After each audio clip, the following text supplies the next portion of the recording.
clima tenso. Grevistas da CONCAP e policiais entram em confronto em frente à Câmara de Vereadores da capital.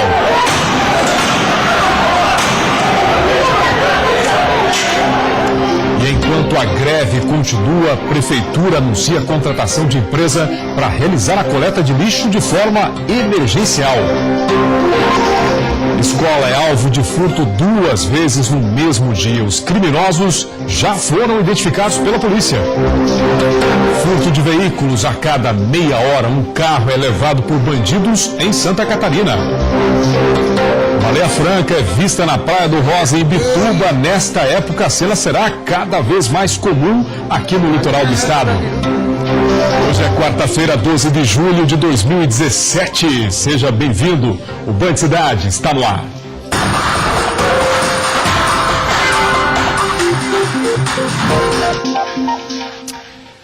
Olá, boa noite para você. Bom, e como era previsto, a situação do lixo acumulado nas ruas da capital piorou. Já são 3.000 toneladas que deixaram de ser recolhidas. Em assembleia hoje cedo, os servidores da CONCAP decidiram manter o movimento de greve. No terceiro dia da greve, uma nova assembleia foi realizada. Depois da aprovação na Câmara do pedido de urgência urgentíssima no projeto que transforma a companhia em uma autarquia, os empregados discutiram mais uma vez os impactos que esta mudança poderia causar. A ideia da Prefeitura de Florianópolis é transformar a CONCAP, que hoje é uma empresa de economia mista, em uma autarquia. O objetivo é facilitar a negociação e um refinanciamento de uma dívida fiscal que chega a 200 milhões de reais. O Sindicato dos Trabalhadores já se posicionou contrário à alteração. Os prejuízos são a possibilidade eminente dos trabalhadores terem rebaixamento dos seus direitos e a mais drástica, que não é impossível, existe uma grande possibilidade deles, inclusive, de ter um adin contra o artigo que diz da estabilidade e a justiça exigir que eles possam, inclusive, ser demitidos. Logo depois da votação pela manutenção da greve, os trabalhadores seguirão até a Câmara de Vereadores, onde pretendem aguardar até a votação do projeto. A gente vai para a Câmara e se manifestar pela retirada do projeto da pauta e, consequentemente, para que ele seja arquivado e haja um debate amplo com a categoria sobre as alternativas. Enquanto o impasse continua, o lixo se acumula pelas ruas da capital. A estimativa da própria CONCAP é que sejam recolhidas 500 toneladas de resíduos todos os dias em Florianópolis. Hoje, funcionários da Prefeitura iniciaram uma coleta de emergência em uma tentativa de amenizar os impactos da greve à população. Bom, isso foi de manhã, porque à tarde a situação ficou tensa na Câmara de Vereadores. Os grevistas da CONCAP, inclusive, invadiram o local para impedir a votação desse projeto. Ao vivo, o repórter Juan Todescati, direto da nossa redação, tem as informações. Juan, que está voltando de férias hoje e já acompanhou essa movimentação, hein, Juan? Boa noite.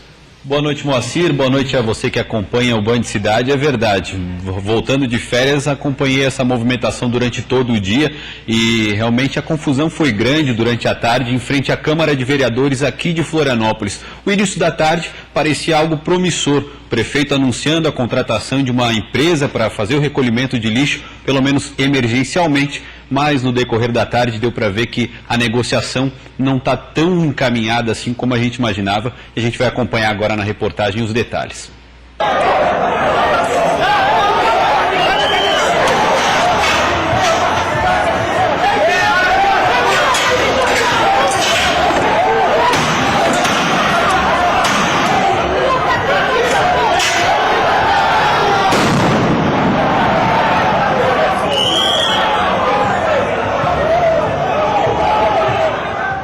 Antes da confusão, em entrevista coletiva, o prefeito Jean Loureiro anunciou medidas paliativas para minimizar os prejuízos à população, já que são 3 dias sem recolhimento de lixo na capital. Uma empresa poderá ser contratada de forma emergencial e em 48 horas já teria condições de iniciar a coleta. O custo diário do serviço seria de R$ 34 mil. A nossa expectativa é, se a greve perdurar, sexta-feira, sábado e domingo, que essa empresa possa executar e evitar o dano ambiental, os problemas de saúde pública que o acúmulo de lixo podem causar. Para o prefeito, a lei que transforma a CONCAP em autarquia é a única forma de garantir que a companhia continue atuando. Se não for dado esse primeiro passo e perdermos o refis do governo federal, será executado todo o patrimônio da CONCAP e a empresa praticamente acaba. Os grevistas permaneceram durante toda a tarde em frente à Câmara de Vereadores. De acordo com o presidente do sindicato, que representa os trabalhadores, caso aprovada, a lei coloca em risco direitos dos trabalhadores. Ele significa, em primeiro lugar, congelar os direitos dos trabalhadores. Em segundo, a possibilidade eminente deles serem demitidos logo à frente. E com tudo isso, a pavimentação para a terceirização da CONCAP logo ali, 6 meses, 1 ano no máximo. Cerca de 70 trabalhadores conseguiram entrar no prédio da Câmara ainda pela manhã. Eles ocupam os corredores do 11º andar. Os grevistas pretendem sair somente quando o projeto de lei, que seria votado no fim da tarde, for retirado de pauta. A gente quer dialogar, mas não com o projeto tramitando do jeito que está. O prefeito ameaça votar, inclusive, na Assembleia Legislativa em um outro local, com aparato policial, repressivo, ou mesmo dentro do batalhão de polícia. É inadmissível, né, a época que a gente vive, de democracia, de discutir com a sociedade dos trabalhadores, esse tipo de processo truculento que o prefeito de João Loureiro quer fazer. A sessão estava prevista para começar às 4 horas da tarde. Agora já são 4h30 e, por enquanto, o cenário é esse. Plenário completamente vazio. E enquanto isso, do lado de fora, grevistas, policiais militares e guardas municipais acabaram se enfrentando. Tiros com balas de borracha, bombas de efeito moral. A confusão se espalhou pelo centro da capital. Os grevistas que se manifestavam do lado de fora queriam entrar no plenário. Depois de quase 15 minutos, a situação foi controlada, mas o clima se manteve tenso. Um homem acabou passando mal. Cenas lamentáveis que a gente teve que acompanhar durante essa tarde em frente à Câmara de Vereadores, e fica o registro que o nosso repórter cinematográfico foi atingido, inclusive, por uma pedra lamentável. Ainda tem que passar por essa situação, e fica também o registro de que permanecem lá no 11º andar da Câmara de Vereadores. Os trabalhadores, os grevistas, cerca de 70 pessoas, continuam ocupando aquele espaço e prometem sair apenas quando for retirado de pauta esse projeto de lei. Hoje, isso não aconteceu, não houve sessão, a sessão foi cancelada justamente por esses conflitos que você acabou de acompanhar. A gente torce para que a solução venha rápido, porque quem está sofrendo é a população, né, Moacir? Obrigado, Rua Todescap, pelas informações. O trabalho também do nosso companheiro Leonardo Santos, né? E também do Leandro, né? Nossos cinegrafistas que acompanharam essa movimentação hoje durante toda a tarde, junto com você, Juan. Parabéns pelo trabalho. A gente vai continuar acompanhando esse trabalho e toda essa movimentação que envolve o lixo aqui em Florianópolis. Bom, a Secretaria do Meio Ambiente e Desenvolvimento Urbano aqui da capital realizou na tarde de hoje a demolição de um prédio irregular em Canasvieiras, no norte da ilha. O prédio que ainda estava em construção. Segundo informações da Secretaria, o prédio foi demolido por não respeitar o recuo previsto pelo plano diretor e não possuir licenciamento para a construção. O processo é administrativo e o construtor não acatou o embargo e a autuação realizadas previamente. Olha, identificados os autores de 4 furtos em estabelecimentos comerciais em uma escola em Videira, no meio-oeste.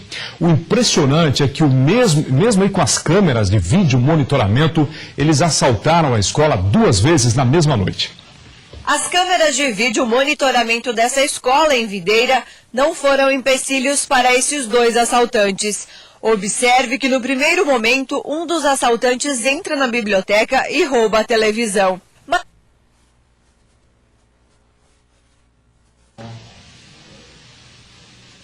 Bom, tivemos um pequeno problema nessa reportagem que a gente vai tentar exibir ainda hoje para você. Agora, 7 horas da noite em ponto, a cada meia hora, um veículo é furtado em Santa Catarina. Mesmo assim, a polícia diz que o estado tem um dos melhores índices de recuperação de veículos roubados em todo o país.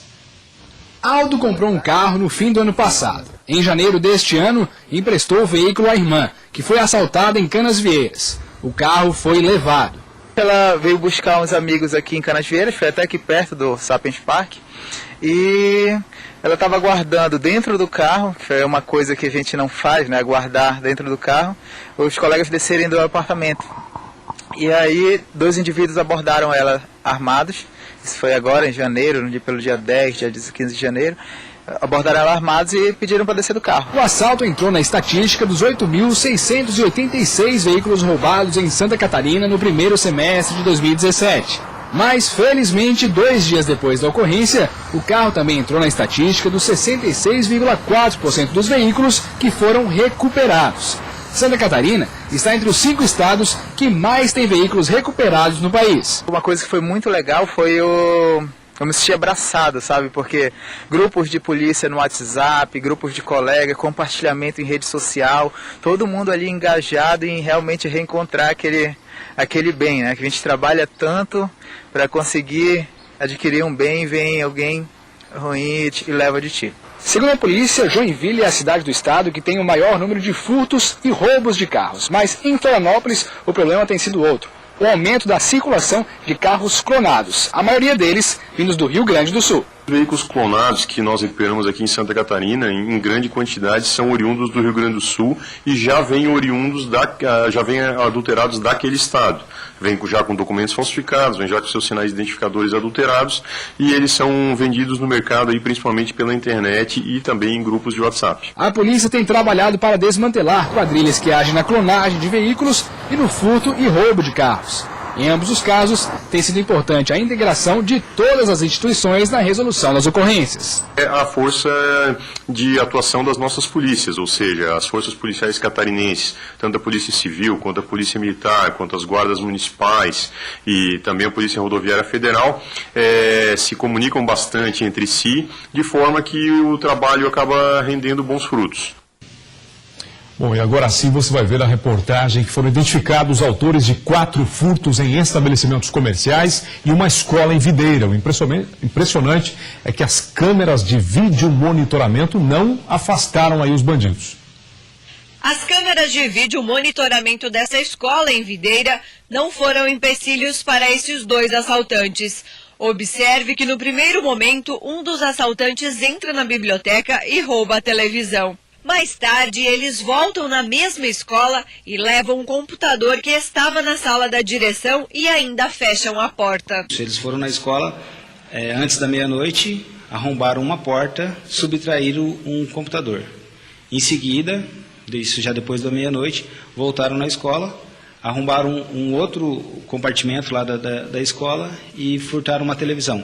O segundo assalto aconteceu no comércio e com uma pedra eles quebram o vidro da loja de presentes e vão direto ao caixa.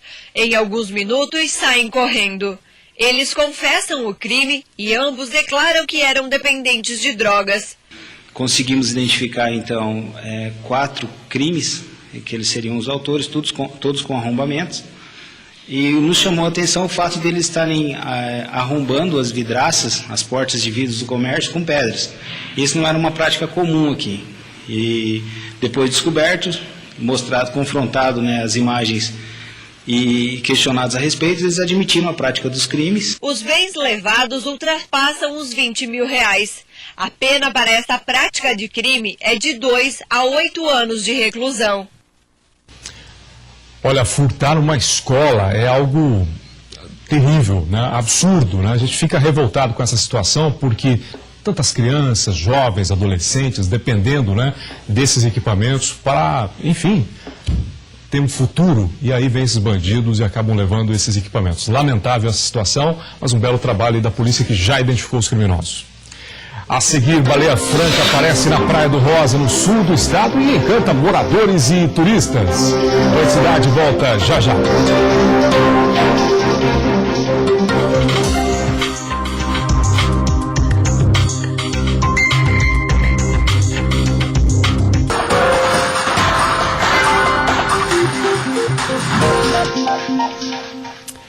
Você está no Band Cidade, agora são 7h08. E as baleias francas continuam chegando em Santa Catarina.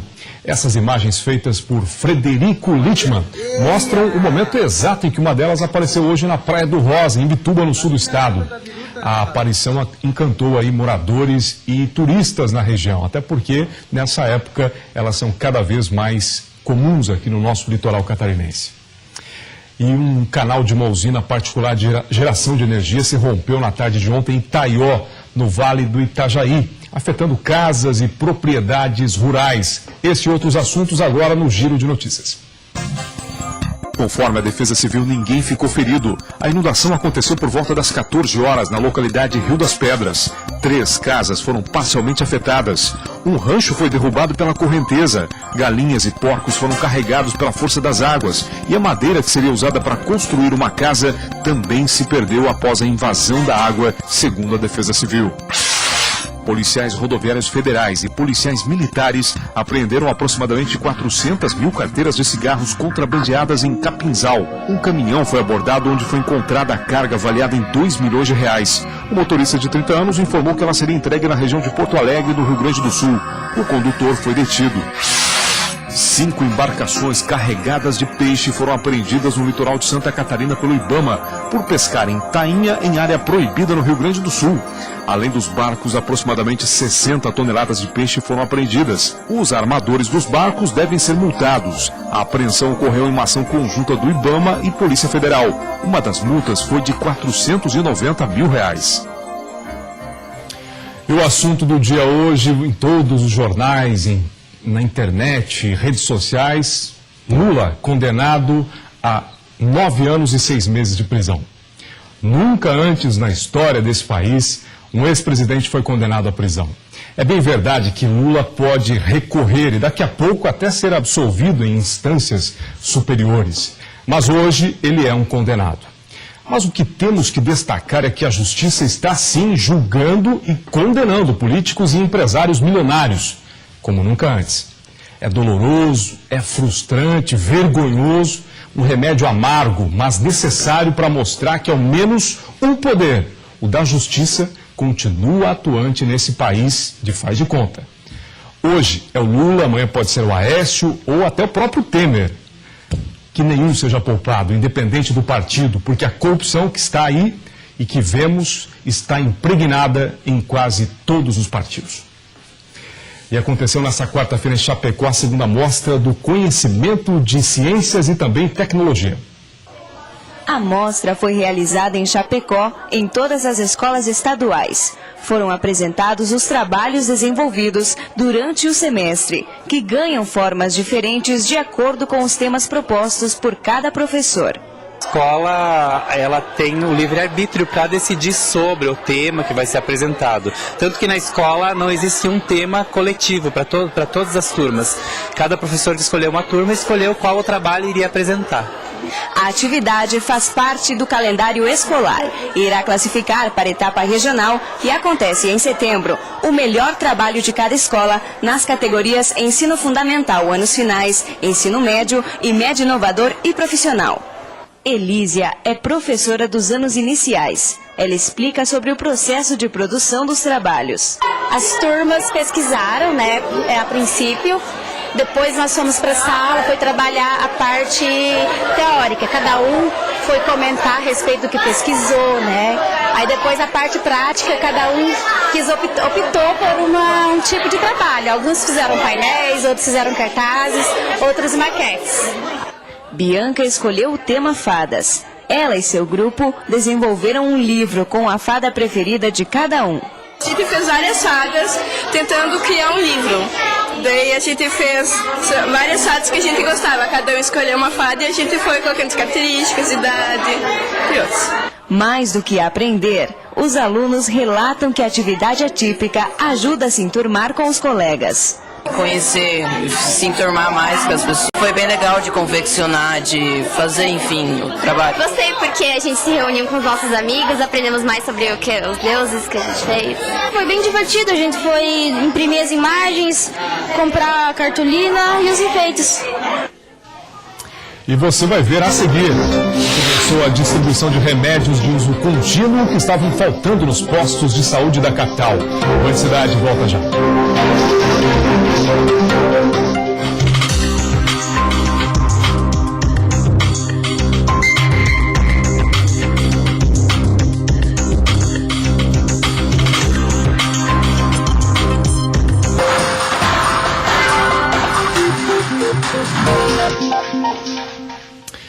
Daqui a pouco tem o Jornal da Band com as principais notícias do Brasil e do mundo.